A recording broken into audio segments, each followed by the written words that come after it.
Primera parte. La peor princesa del mundo. El día de San Aelfrico. Era el día 15 de lealtad y el hermano Díaz llegaba tarde a una audiencia con su santidad la papisa. Me cago en la leche. Se inquietó cuando su carruaje, que apenas avanzaba, empezó a zarandearse al paso de una procesión de quejumbrosos penitentes, con la espalda surcada de sangre y la cara de arrebatadas lágrimas, flagelándose bajo un pendón que tan solo rezaba arrepentíos. No especificaba de qué debía arrepentirse quien lo leyera.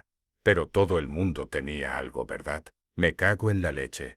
Tal vez no se contase entre las 12 virtudes, pero el hermano Díaz siempre se había enorgullecido de su puntualidad. Había consignado 5 horas enteras para llegar desde su hospedería a la audiencia, convencido de que le sobrarían al menos 2 para admirar con pío fervor las estatuas de los santos principales ante el Palacio Celestial. Se decía que todos los caminos de la ciudad santa llevaban allí, al fin y al cabo, solo que en esos momentos, parecía que todos los caminos de la ciudad santa daban vueltas y vueltas en gélidos círculos atravesando una inimaginable densidad de peregrinos, prostitutas, soñadores, intrigantes, compradores de reliquias, vendedores de indulgencias, buscadores de milagros, predicadores y fanáticos, pillos y embaucadores, prostitutas, ladrones, mercaderes y prestamistas, soldados y matones, una asombrosa cantidad de ganado en movimiento, tullidos, prostitutas, prostitutas tullidas, y, había mencionado ya a las prostitutas, superaban a las sacerdotisas como por 20 a una. Su flagrante presencia en el bendito corazón de la iglesia, berreando reclamos a vaharadas y mostrando extremidades en carne de gallina por el insensible frío, era escandalosa, sin duda, e ignominiosa, por supuesto, pero también despertaba unos deseos que el hermano Díaz había esperado que llevaran mucho tiempo enterrados. Se vio obligado a ajustarse el hábito y volver los ojos hacia el firmamento, o al menos, hacia el traqueteo del techo de su carruaje. Esas cosas eran las que lo habían metido en líos desde un principio. Me cago en la leche. Tiró de la ventanilla hacia abajo y sacó la cabeza al aire frío. La cacofonía de himnos y voces sugerentes, de regateos y súplicas de perdón se triplicó, al igual que la peste a humo de chimenea, incienso barato y una lonja de pescado cercana, haciendo que el hermano Díaz no supiera si taparse las orejas o la nariz mientras le chillaba al cochero. Voy a llegar tarde. No me extrañaría nada, respondió el hombre con cansada resignación, como si fuese un transeúnte desinteresado y no estuviera cobrando una tarifa desorbitada por transportar al hermano Díaz a la cita más importante de su vida. Es el día de San Aelfrico, hermano, y sus reliquias se han subido al campanario de la iglesia de la Inmaculada Conciliación para exhibirlas ante los necesitados. Se dice que curan la gota. Eso explicaba todas las cojeras, los bastones y las sillas con ruedas que había entre la muchedumbre. No podría haber sido la escrófula, o el hipo persistente, o cualquier otra dolencia que permitiera al enfermo esquivar de un salto un carruaje a pleno galope. No hay ninguna otra ruta, gritó el hermano Díaz para hacerse oír sobre el parloteo. Centenares. El cochero hizo un leve encogimiento de hombros, contemplando la apelotonada multitud. Pero es San Aelfrico en todas partes. Las campanadas empezaban a resonar sobre la ciudad para las plegarias de mediodía, empezando por un par de tintineos sueltos desde los santuarios de la calle, que crecieron hasta convertirse en un estruendo discordante cuando cada capilla, iglesia y catedral, añadieron sus frenéticos tañidos, compitiendo por llevar los pies de los peregrinos a sus puertas, los traseros a sus bancos y las manos a sus cepillos. El carruaje empezó a moverse con una sacudida, inundando al hermano Díaz de alivio, y al instante se detuvo con otra, sumiéndolo en la desesperación. No muy lejos, habían alzado a 2 harapientas sacerdotisas de órdenes mendicantes rivales sobre sendos púlpitos telescópicos, que oscilaban inestables con un gemido de maquinaria torturada, para que salpicaran de saliva a la multitud, mientras mantenían una acalorada discusión sobre el significado exacto de la exhortación a la amabilidad de la Salvadora. Me cago en la leche. Con el trabajo que le había costado socavar a sus hermanos del monasterio, con las molestias que se había tomado para impedir que cada amante del abad descubriera la existencia de las demás, con lo mucho que había alardeado de que lo convocaran a la ciudad santa, de que lo señalaran como alguien especial, destinado a un gran futuro. Y allí era donde iban a morir sus ambiciones, enterradas dentro de un carruaje atascado en un lodazal humano, en una angosta plaza dedicada a un santo del que nadie había oído hablar, fría como una cámara de hielo, ajetreada como un matadero y sucia como una letrina, entre un recinto pintado lleno de pordioseros con licencia y una plataforma de tilo para castigos públicos, sobre la que un grupo de niños estaba quemando figuras rellenas de paja que representaban a elfos. El hermano Díaz vio cómo apaleaban los muñecos de orejas y dientes puntiagudos, enviando chorros de chispas al cielo mientras los viandantes aplaudían con benevolencia. Los elfos eran elfos, claro, y sin duda estaban mejor quemados. Pero había algo inquietante en aquellas pequeñas y regordetas caras infantiles, resplandecientes de violento gozo. La teología nunca había sido la especialidad del hermano Díaz, pero estaba razonablemente seguro de que la Salvadora había hablado mucho sobre misericordia. La frugalidad sí que se contaba entre las 12 virtudes, eso desde luego. El hermano Díaz siempre se lo recordaba a sí mismo mientras esquivaba por un amplio margen a los mendigos que acudían a las puertas del monasterio. Pero a veces uno tenía que invertir si quería obtener beneficios. Se asomó por la ventanilla para chillarle de nuevo al cochero. Si prometes que llegaremos al Palacio Celestial a tiempo, te pago el doble. Esto es la ciudad santa, hermano. El cochero casi ni se molestó en levantar los hombros. Aquí solo los locos hacen promesas. El hermano Díaz metió otra vez la cabeza, con lágrimas escociéndole en los ojos. Se escurrió del asiento, hincó una rodilla en el suelo, y se quitó el vial que llevaba al cuello, de plata antigua, pulida por siglos de roce contra la piel de sus antecesores. Bendita Santa Beatriz, murmuró, asiendo el vial con desespero. Santa mártir y custodia de la sandalia de nuestra Salvadora, solo una cosa te pido.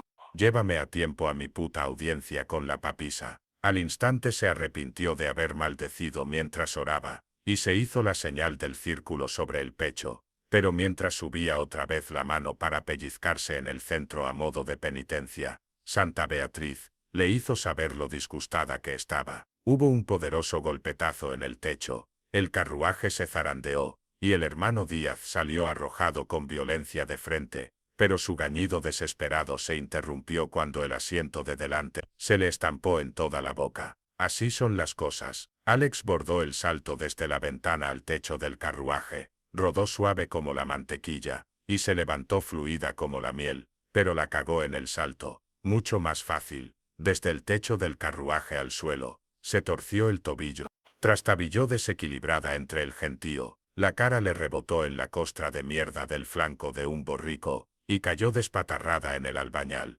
El burro se molestó bastante, y su amo todavía más. Alex no estaba muy segura de lo que le gritó entre los gemidos de unos penitentes que pasaban, pero desde luego no eran halagos. «Que te jodan», le chilló ella. Un monje la miraba boquiabierto desde el carruaje, con sangre en los labios y aquella expresión de sudoroso pánico que ponían siempre los turistas en la ciudad santa. Así que le aulló. «Y que te jodan a ti también. Jodeos entre vosotros», añadió sin mucho entusiasmo mientras se alejaba cojeando. Las palabrotas eran gratis, al fin y al cabo. Asió un velo de un puesto callejero mientras el mercader no miraba, lo cual a sus ojos no era tanto un robo como tener buenos reflejos. Se envolvió la cabeza con él a modo de pañuelo, y se coló entre los penitentes, profiriendo su gemido más lastimero. No fue difícil, dado el dolor que le palpitaba pierna arriba, y el cosquilleo del peligro en la nuca. Alzó las manos hacia la irregular franja de azul entre los tejados dispares, y vocalizó una humeante súplica de salvación.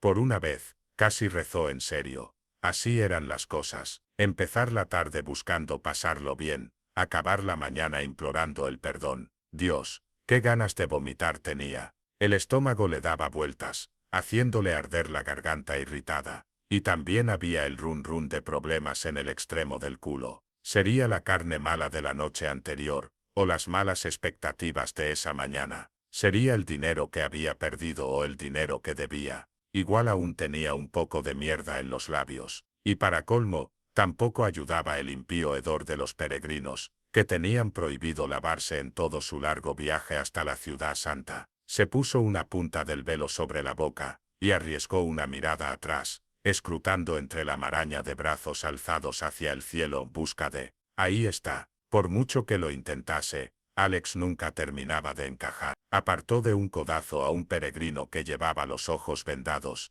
empujó a otro que avanzaba sobre las costrosas rodillas, y fue calle arriba a trompicones, tan rápido como podía con un tobillo malo, que no era ni por asomo tan deprisa como habría querido. Por encima de la escandalera de alguien berreando himnos a cambio de monedas, se oía confusión tras ella. Una pelea, con un poco de suerte, porque esos penitentes podían ponerse bastante alborotadores, si te metías entre ellos y la gracia del Todopoderoso. Dobló una esquina resbalando, y llegó a la lonja de pescado, a la sombra de las hermanas pálidas. 100 puestos, 1000 clientes, el vocerío de regateos malhumorados, la salada peste marina de las capturas del día, resplandecientes al tenue sol invernal. Atisbó un destello de movimiento, y se agachó por acto reflejo. Una mano dio un agarrón al aire, y arrancó un pelo suelto de la cabeza de Alex, que resbaló bajo un carro, evitó que la aporrearan los cascos del nervioso caballo, y rodó para escabullirse entre las piernas de alguien, por la helada y gruesa capa de tripas y espinas, y cieno que cubría el suelo bajo los puestos. Te pillé, joder. Una mano le atenazó el tobillo, y las uñas de Alex dejaron serpenteantes surcos en el mantillo de pescado, mientras la sacaban a rastras de la penumbra. Era un matón de los que trabajaban para Vostro, el que padecía de un tricornio que le daba aspecto de pirata fracasado. Alex se levantó lanzando el puño, impactó en la mejilla del matón, con un crujido enfermizo que temió que fuese su mano, y no la cara del hombre, que le agarró la muñeca y la apartó de lado. Ella le escupió en el ojo, haciendo que se encogiera, y le dio un puntapié en la ingle que hizo que tropezara, mientras tanteaba a su alrededor con la mano libre. Podían abatirla, pero no iba a quedarse abatida. Sus dedos encontraron algo, y Alex chilló, mientras atacaba con ello. Una pesada sartén se estrelló contra la mejilla del pirata con un sonido como el de las campanas que llamaban a la oración vespertina. Envió su ridículo sombrero dando vueltas, y lo tumbó cuán largo era mientras los clientes ponían pies en polvorosa y el aceite caliente lo salpicaba todo. Alex dio media vuelta, con los ojos tapados por un manojo de su propio pelo, enmarañado con trozos de pescado, caras que miraban, dedos que señalaban, siluetas que atravesaban la multitud hacia ella. Subió de un salto al puesto más cercano, y los tablones rebotaron en sus caballetes, mientras apartaba a patadas los frutos del océano en su huida, tirando peces, aplastando cangrejos entre los malsonantes rugidos de los mercaderes. Saltó hacia el siguiente puesto, resbaló con una trucha enorme, y aún dio otro paso desesperado, y tambaleante antes de caer, dar con el hombro en el suelo, y terminar despatarrada entre una lluvia de crustáceos. Se levantó resollando esforzada, renqueó hacia un callejón repleto de basura, y dio 3 o 4 pasos por él antes de ver que no tenía salida. Se quedó allí encogida, horrorizada, mirando la pared vacía mientras sus manos se abrían y se cerraban impotentes. Con toda la lentitud del mundo, se volvió. Vostro estaba en la boca del callejón, con los grandes puños apoyados en las caderas, la gran mandíbula proyectada hacia adelante, una inexpresiva y amenazadora losa. Chasqueó la lengua con un lento che che che che. Otro de sus matones llegó junto a él, jadeando por la persecución, el de la sonrisa llena de dientes marrones. Dios, menuda visión. Si uno tenía esa boca, más le valía lavarse los dientes, y si tenía esos dientes, más le valía no sonreír. Vostro. Alex compuso la mejor sonrisa que pudo mientras intentaba recobrar el aliento, y le salió mediocre incluso para lo que era habitual en ella. No sabía que eras tú. El suspiro de Vostro fue tan pesado como el resto de él. Llevaba años recaudando para Papa Colini, y debía de haber oído todos los trucos, mentiras, excusas e historias lacrimógenas que una pudiera imaginar, y seguro que unas cuantas que no. La de Alex no lo impresionó. Se acabó el tiempo. Alex dijo, papá quiere su dinero. Está bien. Alex sacó su abultado monedero. Aquí tienes la suma completa. Lo arrojó hacia él y echó a correr casi al instante, pero estaban preparados. Vostro atrapó el monedero mientras su amigo El de los dientes de mierda atrapaba a Alex por el brazo, la hacía girar y la arrojaba hacia la pared. Su cabeza dio contra los ladrillos, y Alex cayó rodando sobre la basura. Vostro abrió el monedero, y echó un vistazo al contenido. Menuda sorpresa, lo sostuvo del revés y solo cayó tierra. Tu monedero suelta tanta mierda como tú. El aspirante a pirata se había unido al grupo con la marca rosada del sartenazo en la cara. Ojito, gruñó, alisando una abolladura de su tricornio manchado de pescado. Es fiera cuando la acorralas, como una comadreja muerta de hambre. La habían llamado cosas peores.